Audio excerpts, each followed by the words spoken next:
Welcome back to the Project Censored Show on Pacifica Radio. I'm your host, Mickey Huff. In this segment of the program today, we welcome back independent journalist Kevin Gosztola. He is the author of Guilty of Journalism, the Political Case Against Julian Assange. It has a foreword by Abby Martin with illustrations by Mr. Fish. The book's coming up on its one-year anniversary here in March, and we'll be talking more about that. This book from the Censored Press and Seven Stories Press. A little bit more about Kevin for folks. Just a reminder, Kevin's been a frequent guest here with us for many years, actually, but especially in the past year around the case of Assange. Just want to make sure that you know that Kevin has spent the last decade reporting on the Assange case, on WikiLeaks, and the wider war on whistleblowers. He is the editor and curator of the Dissenter newsletter. He also produces and co-hosts the weekly podcast Unauthorized Disclosure. Kevin's work has appeared in outlets such as The Nation, Salon, Common Dreams, and Truth Out. He's been a featured guest on Democracy Now!, The Real News Network, Counterspin, and Al Jazeera English. And as I said before, he is a regular guest here with us at Project Censored because we share a deep commitment to protecting a free press. And of course, we see the Assange case really at the core of the attack on global press freedoms in many ways. Kevin Gosztola, welcome back to the program. Hey, it's good to be here. So, Kevin, you recently, among the many things that you do, you started a series at thedissenter.org on Countdown to Day X with a different subtitle every day. And there's a countdown of 10 days. Well, but before we get in, before I go and spell that out, why don't you explain what this is? What is the countdown for? What is Day X? Day X is the February 20th date, and that is the first day of a two-day hearing, an appeal hearing, in which WikiLeaks founder Julian Assange will be asking the British High Court of Justice for a more full appeal. He's asking them to give him a chance to challenge the lower court, which authorized extradition that was sent to the UK government. The UK government put their stamp of approval on it. So extradition has been authorized to the United States by the UK government. Julian Assange appealed. This has been unfolding over the past 2 years. The limbo, this punishment of process has taken place. And this is a critical moment. This is probably, and this is what Stella Assange and Jen Robinson, who is on his legal team, say, the last public hearing that we will have in the UK where Julian Assange gets to challenge extradition. If the court says we reject your appeal for a more full hearing, it's over in the UK. There's no more chance in the legal system for him to challenge extradition. And sometimes, or many times actually, we have seen people in less than 24 hours put on planes and shipped to the country that is requesting them for extradition.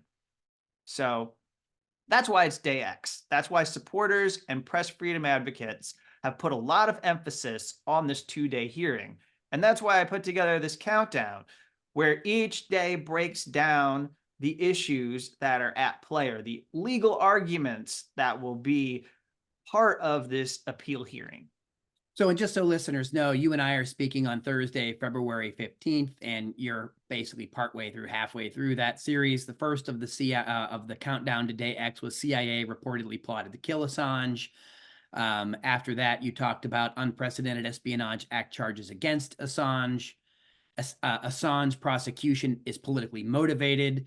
And another of those is denying Assange's freedom of expression. So each day you're putting out an article, and again, a lot of this stuff, of course, not necessarily the most current, but this theme, of course, runs through your entire book, Guilty of Journalism. So Kevin Gosztola, do you want to talk to us a little bit about some of the contents of the Countdown to Day X series, a few of the highlights, a few of the points that you want to make to people? Yeah, I start with the CIA because I really believe that without Mike Pompeo as CIA director and the other top agency officials who were upset and wanted revenge for WikiLeaks publishing the Vault 7 materials. These were CIA hacking materials. And I think without them, and we have evidence to support this, there would be no prosecution. Go read the reporting from Yahoo News that Michael Isikoff, Zach Dorfman, and Sean Naylor did. They document with over 30 sources that they spoke to how there were discussions about killing or poisoning or kidnapping Julian Assange, basically abducting him from the Ecuador embassy. There was a fear in the Justice Department that he would be brought to the United States and the Justice Department would not have an indictment, and it would look embarrassing for this government that believes they are, governed by laws, that they are not a lawless state. So the Justice Department ultimately scrambled, even though Attorney General Jeff Sessions was going to make it. He said he made it a priority to arrest Julian Assange. Eventually, he was going to be charged, but this accelerated everything. I cover that in the first entry, and then we start to get into the way in which you argue that Julian Assange is protected from extradition. The legal team has to convince the appeals court that he's being targeted for his political opinions, that this is a politically motivated case. There's lots of evidence to support that. There's also this idea of the political offense exception in extradition law was the last report I wrote about before talking to you. And that idea is that he's accused of a crime that falls in the category of treason, espionage, or sedition. And those are offenses that are usually directed at a government. Those aren't ordinary crimes. And so often you see courts pause before having those people extradited because they don't want to hand you over for political persecution.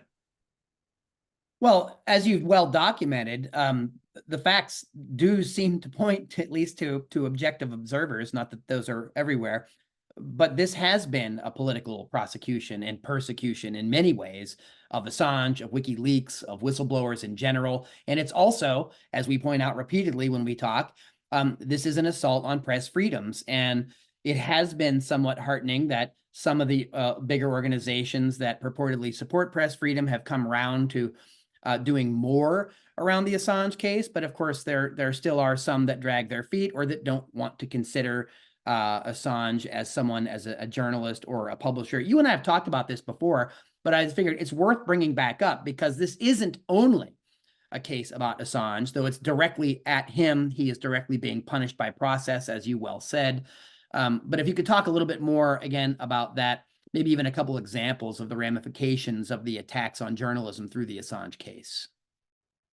Just consider the fact that this is a secrecy law, an antiquated one, but it's been used to enforce secrecy. We're talking about in the Obama administration going back 15 years ago. They inherited these cases from George W. Bush's presidency. They use it as a tool to go after leakers who are in effect actually whistleblowers. These are people who were exposing warrantless surveillance, challenging torture, things of that nature. Later, they're exposing the drone program. They go to prison and they're prosecuted under the Espionage Act. But up until that point, we had not seen it used to go after any journalists or publishers. At least they weren't indicted. There were threats in history. People like James Bamford or Cy Hirsch were journalists who were threatened with prosecution, but the Justice Department never went through with it.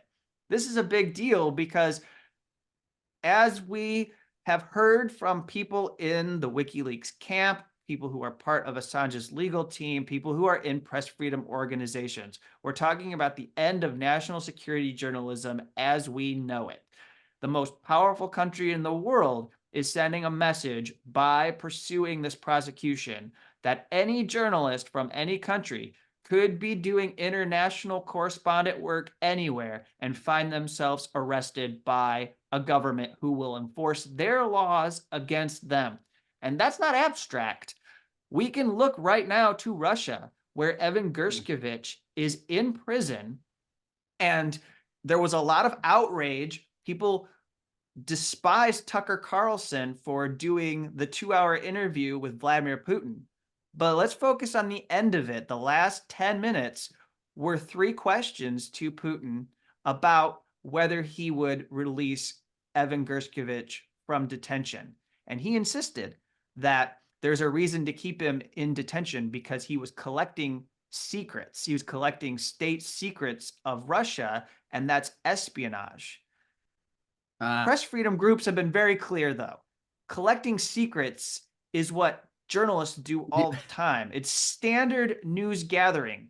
Putin has it wrong, and Joe Biden and his administration have it wrong, because if you look at the indictment, they are punishing Julian Assange because he ran a website that was collecting and publishing secrets from around the world. So, Kevin, in one of the pieces dated February 13, Countdown to Day X Denying Assange's Freedom of Expression, you specifically call this out here. We're talking about a flagrant denial, quote, of Assange's rights to freedom of expression because the charges criminalize him for engaging in journalism. And that's a specific charge, right? That's a specific issue. So, and you actually quote Ben Weisner, and we know Ben from the Ed Snowden case. Is that right? Among others, right? And Assange was first charged. Weisner of the ACLU, and Jamil Jaffer, you write this in your piece of the Knight First Amendment Institute. They said, quote, the computer offense characterizes everyday journalistic practices as part of a criminal conspiracy, cultivating a source, protecting a source's identity, communicating with a source securely. The indictment describes all these activities as the manners and means of the conspiracy. Can you unpack a little of that?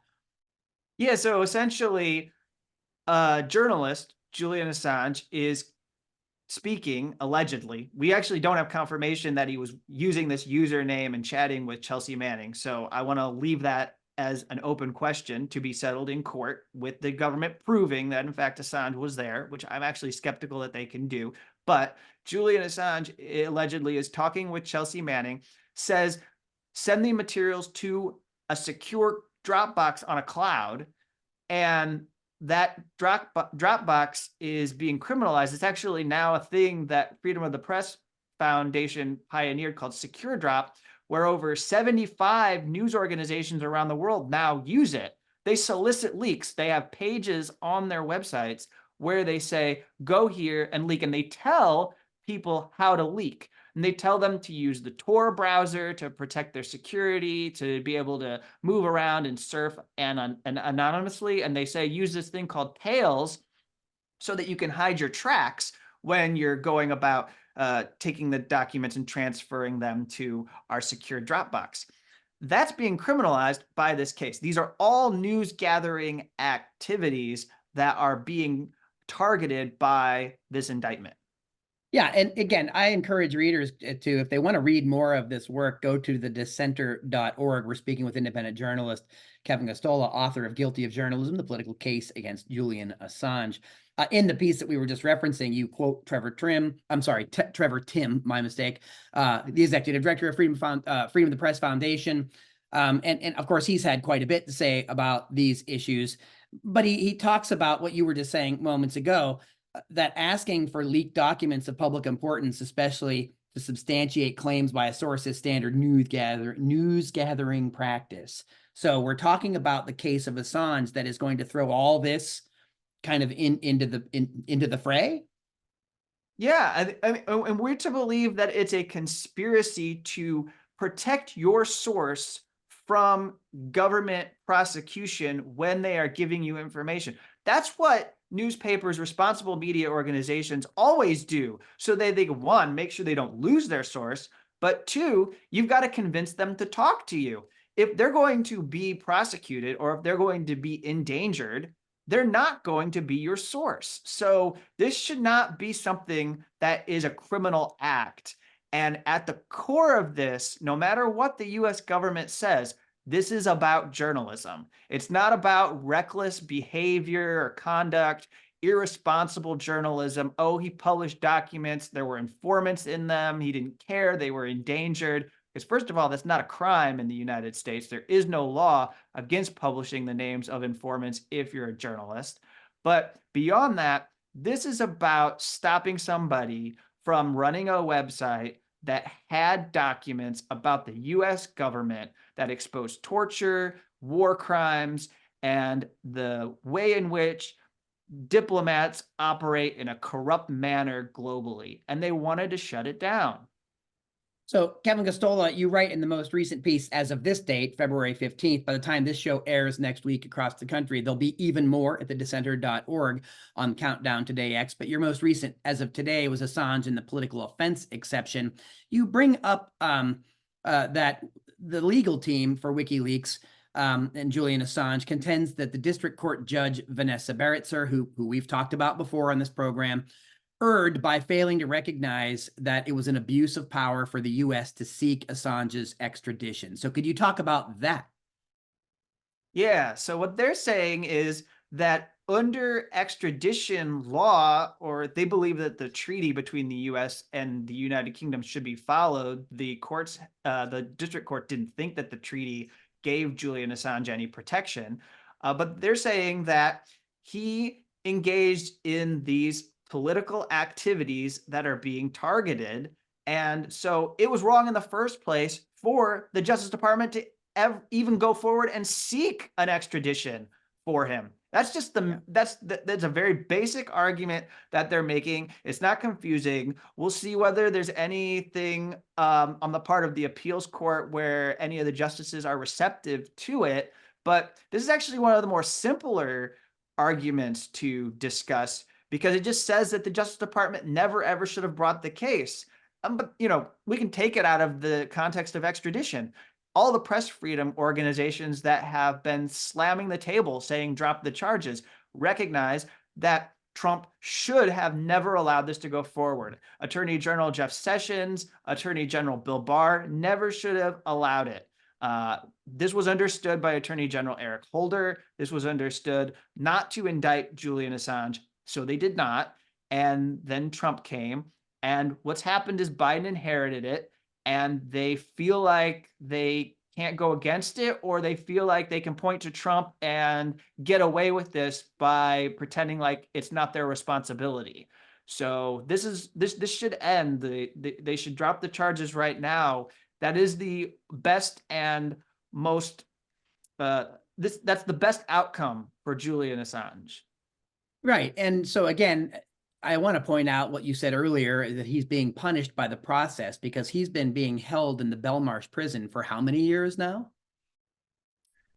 Almost 5 years. Right. Coming up on April 11th will be the 5th anniversary of his arrest. Look, people are sentenced for violent crimes, get out of jail before 5 years, and this guy hasn't even been to trial. But he lived under political asylum in the Ecuador embassy since 2012 in the summertime. And then before that, he was under some house arrest because of allegations that were coming out of Sweden. And again, I'm just not to get into that. We don't need to litigate that again, but that's important context to know the time that has, and actually the UN, a working group from the United Nations, recognized that he had this extensive amount of time under arbitrary detention. And it all compounds this. And like you say, Espionage Act offenses, people who have been found guilty, rarely do they go to prison for longer than, that's changing with the Justice Department under Biden, which is kind of perverse aspect of all of this. But Reality Winner had the longest sentence for an unauthorized disclosure, and that was around 60 months. And you don't serve your full sentence. You get out the last 6 to 8 months. You're in a halfway house, and then you eventually you move on to probation. Julian Assange has already served the most time that somebody has served for being accused of a leak. Yeah, so it's extraordinary the reason, again, we bring it up is when you add all that together, it's an extraordinary amount of time, right? And that's part of the punishment. That's what's happening. And that's how he's being made an example of in many of these cases. In fact, it would probably be easier for the Biden administration if what happened, if the extradition doesn't happen, if nothing does happen, if they can just keep it going or not. What's your view on that? My view is that they like the limbo because they don't have to take responsibility for it. If he's here in the United States and on trial, then they have to answer journalists' questions, and they don't like that accountability when it comes to people challenging them. We've seen that with Gaza. They resent the fact that journalists question the way that they're handling and managing that response to the assault or the participation and support for that assault on Gaza. So to have Assange on trial, who will be really bad for Joe Biden. So it's better if you can drag it out. Let's not have this yet. Let's take a lot of time. And they have, the thing I'll end with here is the Biden administration has not mellowed when it comes to their vengefulness towards leakers. They've actually gotten worse. They recently sentenced Charles Littlejohn, the IRS whistleblower, who provided the tax returns of Donald Trump to the New York Times. They gave him an extraordinary sentence. He got around 5 years for that. And they said, don't prosecute him like someone who leaked tax documents.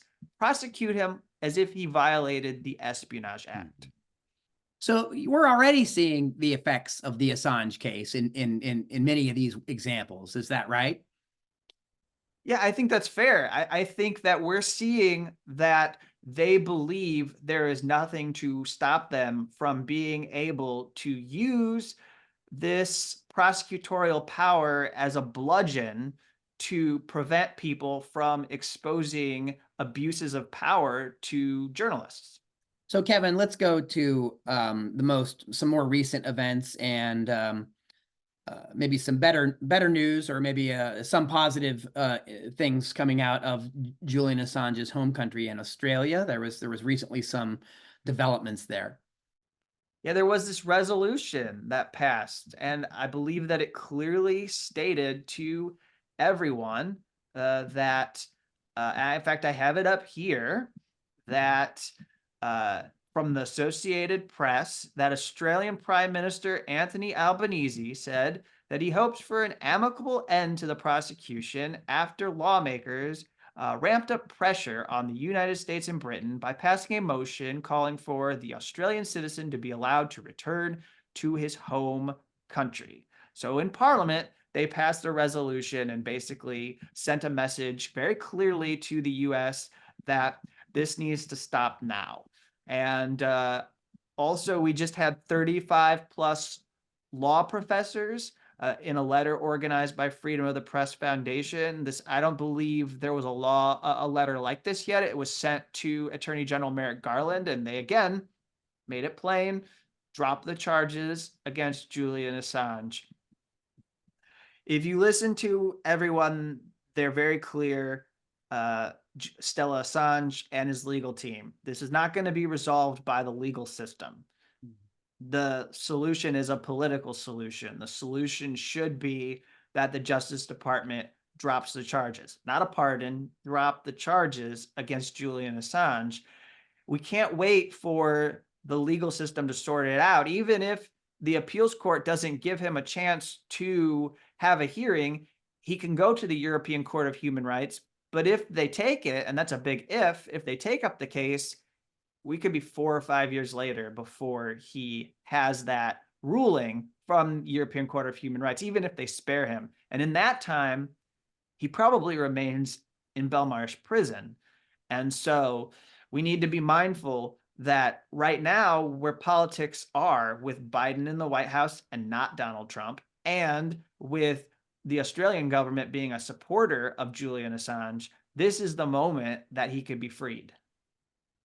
So Kevin Gosztola, just in the last couple minutes here, we have anything else that you would like to share around the Assange case? I know we're going to be featuring some of your work next month at Project Censored, because you're going to be writing a piece on the anniversary of your very important book on Guilty of Journalism. Again, one of the very few books that really goes into the details about that case. And again, I know some folks wonder why we keep covering this, and sometimes you and I retread some things. But I hope that some of the things that you brought back up today and that we discussed today will remind people that not only is there a problem, in how Assange is being treated and how the WikiLeaks case is being treated and framed, there's already evidence that the United States government wants to continue to use the espionage case to silence people, wants to continue a war on whistleblowers. So what else might you share with us, and how might you encourage people to get involved some way in understanding that this is a press freedom issue, and that the time to really speak up about these matters is now, before they continue down a dark path?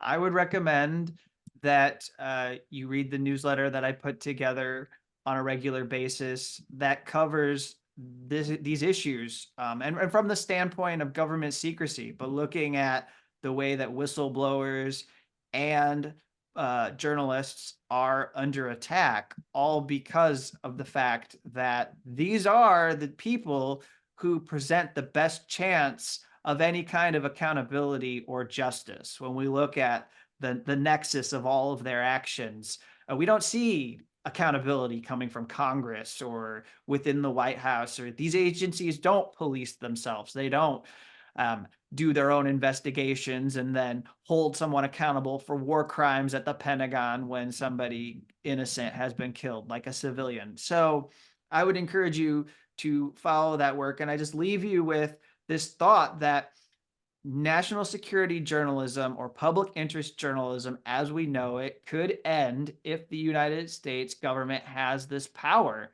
And think about that. Think about what you read. Think about what you consume, what newspapers you appreciate, or shows you watch, news programs that you like to have entertain you. And imagine that they don't have scoops or hard-hitting stories anymore, that it's just gossip, it's just junk, and you have no idea what the government is truly doing behind closed doors in the shadows, because people are afraid to be punished for speaking to journalists and sharing that material, but journalists are also afraid to publish those materials. And Kevin Gosztola, the state of our so-called free press is already in rather shambles when we look at the corporate structure and the so-called mainstream of it all. That's much of what you were decrying is already there and has been taking over that space, which is all the more reason that we need to honor the important work of intrepid independent journalists like yourself and the many other people that we feature on this program and in our work every year. Kevin Gosztola, independent journalist, curator of the Dissenter newsletter, author of Guilty of Journalism, The Political Case Against Julian Assange. Kevin Gosztola, thank you so much for taking time with us today. Is there anything you want to add to help people follow your work online, or any other things you'd like to tell them to get in touch with you? Yeah, just go to the dissenter.org, become a subscriber. It's a free newsletter. And beyond that, you can find me on Twitter, regularly posting. That's probably where updates on this appeal hearing will be found. And that's where you can find updates on any latest developments with Assange. Kevin Gosztola, thanks once again for joining us on the Project Censored Show today, and I'm sure we'll be hearing more updates from you in the near future.